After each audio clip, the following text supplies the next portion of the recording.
तो गाइस आज हम बात करने वाले हैं सीपीयू कूलर, जो कि हमारे डेस्कटॉप मतलब कि हमारा जो भी पीसी बिल्ड होता है उसमें एक मेन चीज होती है। इसके बगैर आपका जो सीपीयू है वो नहीं चल सकता, इसकी जरूरत तो पड़ती है। तो मैं आज इसी के बारे में बात कर रहा हूँ। ये वीडियो की रिक्वेस्ट की थी हमारे एक भाई ने, सोनू भाई ने, जानना था कूलर के बारे में फुल डिटेल में एक वीडियो चाहिए था, इसीलिए मैं ये वीडियो लेकर आया हूँ आपके लिए। तो गाइस सबसे पहले तो मैं ये बता दूं कि किस किस टाइप के कूलर आते हैं। तो सबसे पहले तो जो बेसिक कूलर आते हैं, मतलब कि जो आप सीपीयू लोगे उसके साथ ही एक नॉर्मल कूलर आते हैं, उसे एकदम बेसिक कूलर कहते हैं। फिर इससे थोड़े से अपर लेवल के एयर कूलर आते हैं, मतलब कि जो थर्ड पार्टी कूलर आते हैं। फिर इसके ऊपर आते हैं प्रीमियम सेगमेंट के कूलर, उसमें होते हैं लिक्विड कूलर और एयर कूलर भी यहाँ पे ले सकते हैं आप। और एक दूसरा यहाँ पे जो चिल्ड रखने का तरीका होता है वो होता है कस्टम लिक्विड कूलर का, ठीक है। मतलब कि जिसमें कि आप एक कस्टम तरीके से अपना लिक्विड कूलर बना सकते हैं। अलग अलग बहुत तरीके के आते हैं जिसमें कि आप चाहे उस तरीके की आपके कूलर की डिजाइन बना सकते हो, और जो लिक्विड की जो नलियां होती है उसको भी बहुत अलग अलग तरीके से आप कस्टम कर सकते हैं। बट ज्यादा माथापेची वाली चीज है, और सच कहूं तो उस चीज को मैं रिकमेंडेड नहीं करता हूं एक नॉर्मल यूजर के लिए। सिर्फ आपको दिखावा चाहिए और आप मेंटेन कर सकते हैं, और इतना एक्सपेंस आप डाल सकते हैं पीसी बिल्ड में दिखावे के लिए सिर्फ, ठीक है। तो मैं आपको रिकमेंडेड करता हूं। अगर आप चाहते हैं तो डेडिकेटेड वीडियो बनाऊंगा। जो कस्टम लिक्विड कूलर है उसके बारे में हम ज्यादा बात नहीं करेंगे, ठीक है। सबसे पहले तो जो नॉर्मल और बेसिक कूलर आते हैं उसके बारे में मैं बात कर दूं। तो जो बेसिक कूलर आते हैं ना गाइस, आपका जो भी आप सीपीयू लो,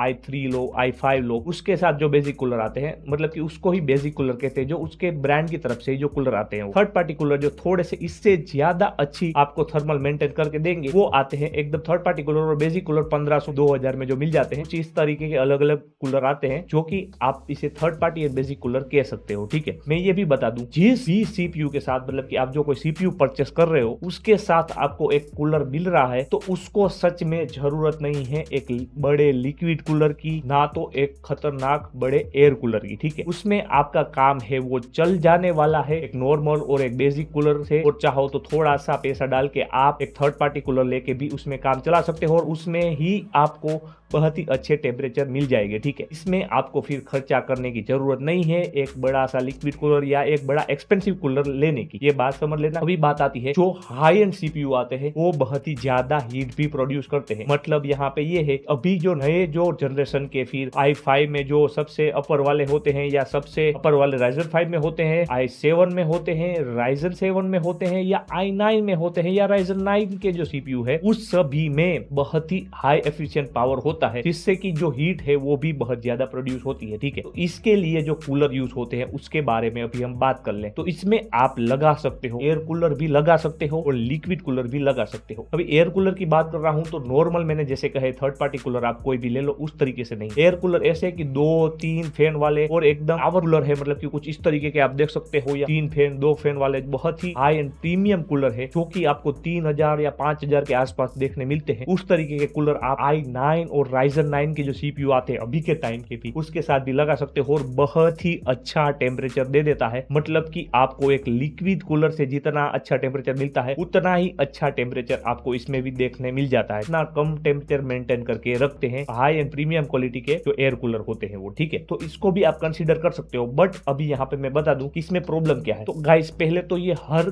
कोई दूसरा जो आप कैबिनेट लोगे उसके साथ अटैच नहीं हो सकते, या होगे तो आपको जो कैबिनेट है उसका जो टफन ग्लास है वो साथ में मैच नहीं होगा, या इसके साथ छू के रहेगा, या इससे को आपको निकाल के रखना पड़ेगा तब रह पाएगा। मतलब कि हर एक कैबिनेट की बस की बात नहीं है जिसमें कि और बड़े कूलर है और प्रीमियम कूलर है उसको आप अटैच कर सको, ठीक है। और दूसरी बात ये कि इतना खतरनाक लुक नहीं देता। एकदम खतरनाक लुक वाला एक बिल्ड करना है, अच्छे लुक वाला आप सेटअप तैयार कर रहे हैं, अच्छा नहीं लगता है, और लुक वाइज में अच्छा नहीं लगता है। मतलब कि अगर आप लुक के साथ जा रहे हो, आपको दिखावा करना है और सच में आपको एक लुक वाइज पीसी अच्छा चाहिए, तो मैं आपको यह कंसीडर नहीं करता हूं कि आप तो ये कूलर लीजिए, तो फिर आपको लेने चाहिए लिक्विड कूलर। तो अभी हम पूरी तरीके से लिक्विड कूलर के टॉपिक के बारे में बात करते हैं। दोस्तों लिक्विड कूलर के बारे में नहीं बात कर रहा हूं, जो एकदम तैयार लिक्विड कूलर आते हैं उसके बारे में बात कर लेते हैं। 3 लिक्विड कूलर आते हैं, ठीक है। पहला है 120 mm का लिक्विड कूलर, फिर है यहाँ पे 240 mm का लिक्विड कूलर, और तीसरा है 360 mm का लिक्विड कूलर। अभी अगर आपको इस तरीके से समझ नहीं आ रहा है और आंकड़े दिमाग में नहीं रह रहे तो इतना समझ लीजिए, नॉर्मल जो लिक्विड कूलर आता है एकदम बेसिक लेवल का लिक्विड कूलर, वो आता है 1 फैन वाला। फिर दूसरे नंबर का आता है वो आता है 2 फैन वाला लिक्विड कूलर, और सबसे हाई लेवल का जो लिक्विड कूलर आता है वो आता है 3 फैन वाला, ठीक। इस तरीके से भी आप याद रख सकते हैं, इसमें कोई ऐसा नहीं है कि आपको आंकड़े ही याद रखने हैं। तो जो 3 फैन वाला है वो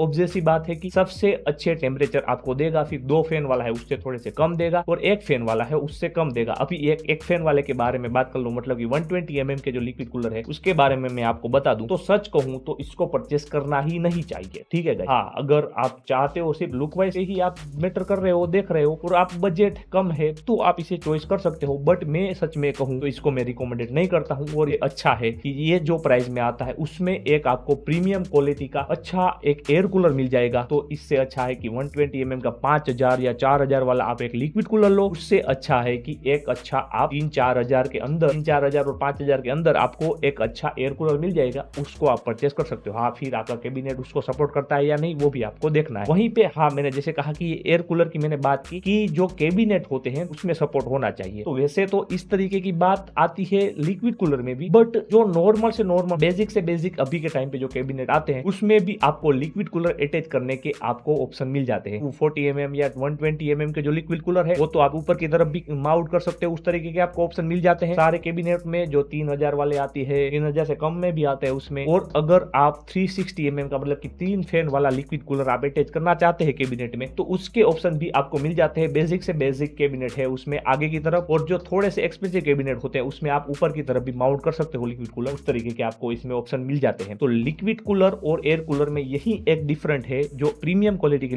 एयर कूलर है उसकी बात कर रहा हूँ, तो इसके साथ कंपेयर कर रहा हूँ, ठीक है। ये बात याद रखना कि प्रीमियम क्वालिटी के जो एयर कूलर है उसको, इसमें इतना ही फर्क है कि लुक वाइज एक तो मैटर करता है, और एक तो आपका कैबिनेट इसको सपोर्ट करता है या नहीं, या आपके कैबिनेट में इतनी जगह है या नहीं, उस तरीके से आप इसमें सिलेक्ट कर सकते हो। हाँ, और दूसरी बात एक बजट की आती है, मतलब कि अगर आप 3 फैन वाला 360 mm का लिक्विड कूलर लेने जाओगे गाइस तो वो बहुत ही एक्सपेंसिव लिक्विड कूलर आते हैं, मतलब कि शुरुआत ही 10-11 हजार से हो जाती है, फिर तो ये जाते हैं 15,000, 20,000 या 25,000 और 30-30 हजार से भी ऊपर लिक्विड कूलर जाते हैं, ठीक है। तो इसके जो खर्च है मतलब कि वो भी ज्यादा है। फ्री एक लिक्विड कूलर में है जो कि बहुत ही रेयर सिनेरियो है अभी के समय पे, क्यों पहले बहुत ज्यादा ये होता था बट अभी बहुत ही ज्यादा रेयर सिनेरियो है। बट ऐसा हो सकता है कि आपके जो लिक्विड कूलर है कि जो मतलब कि जो नलिया होती है वो लीक कर सकती है कभी, और वो लीक कर जाएगी तो उसका जो लिक्विड है वो आपके मदरबोर्ड और ग्राफिक कार्ड पे आ जाएगा। अगर आपका पीसी ऑन है वो उस पे गिर गया तो आपका मदरबोर्ड और ग्राफिक कार्ड डैमेज भी हो सकते हैं। उस तरीके के भी आपको यहाँ पे देखने चीजें मिल सकती है, और उस तरीके के भी खतरे इसमें रहते हैं। बट मैंने जैसे कहा कि बहुत ही ज्यादा रेयर सिनेरियो है ये, इतना ज्यादा आसान नहीं और इतना हो नहीं सकता, बट कभी हो भी सकता है ये चीज, ठीक है। इसलिए मुझे बतानी जरूरी है, मैं अगर इन्फॉर्मेशन दे रहा हूँ तो इसीलिए सिर्फ बता रहा हूँ। कौन सा चीज लेनी चाहिए और कौन सी चीज नहीं लेनी चाहिए वो भी आपको क्लियर हो जाएगी अभी, ठीक है। आपके पास बजट है, आप ज्यादा पैसा डाल सकते हो, एक परफॉर्मेंस के साथ लुक भी मैटर करता है, और आपके पास ज्यादा जगह नहीं है कैबिनेट में, कैबिनेट छोटा है आपके पास, ठीक है। तो मैं यही कहूंगा कि तो आपको लिक्विड कूलर के साथ जाना चाहिए, आपको लुक और ये सब चीजें देखनी है तो। और अगर आपके लिए लुक मैटर नहीं करता है और आप बड़ा कैबिनेट ले सकते हो तो मैं ऐसा कहता हूं कि आप एयर कूलर लेके आपका पैसा भी बचा सकते हो। यहाँ पे जो परफॉर्मेंस है और अच्छे थर्मल भी आपको देखने मिल जाएंगे, मतलब कि जो कूलिंग है सीपीयू के लिए वो भी अच्छी देखने मिल जाएगी, ठीक है। तो ये था पूरा वीडियो कूलर के बारे में। अगर आपको और भी डाउट रहे हो इसमें आप मुझे कमेंट करके पूछ सकते हो, मैं आंसर देने की पूरी कोशिश करूंगा। और ऐसे ही इंफॉर्मेटिव वीडियो और आप ज्यादा देखना चाहते हो